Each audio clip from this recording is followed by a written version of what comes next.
Moving on from the exterior north face of the Menkaure Pyramid Temple, we move into the temple itself. To the right, you can see some of the large granite casing stones adorning the pyramid itself. It was never finished, and the casing stones never reached all the way to the top in all likelihood.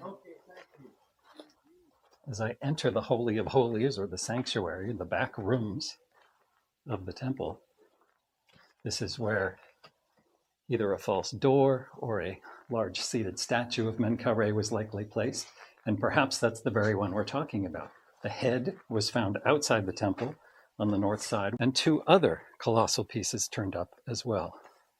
That's where we're going next.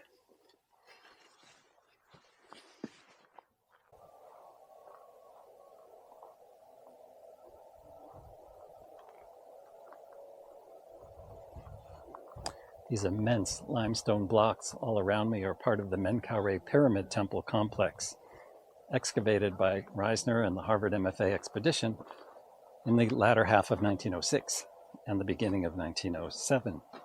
Over several months, Reisner told his photographer to climb 1/3 of the way up the pyramid and photograph the daily progress each evening. When I read about that, I thought we could string all those images together and get a wonderful time-lapse movie of the clearance of this temple. All of this area was totally filled when they began, of course, so all the debris had to be removed. Where to put it? Well, you see the hole in the enclosure wall over here to the northeast. That's where they built their railroad car tracks and moved the debris and dumped it off in that direction.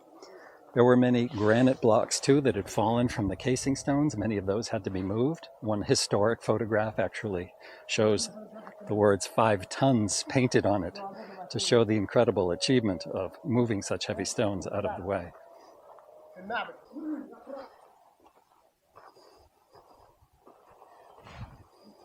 Base of the colossal statue of Menkaure turned up right here.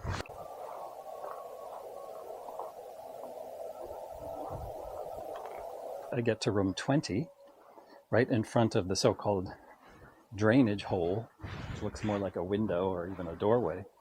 And just on this side of this area, that is where the midsection of Menkaure's colossal statue turned up. And in the outside, that is where the colossal head was found on April 14, 1907. So all in all, a colossal statue in 3 different locations, lots of restoration work, eventually put the whole thing together with a lot of plaster as well. And it's one of the treasures today in the collection of the Museum of Fine Arts, Boston.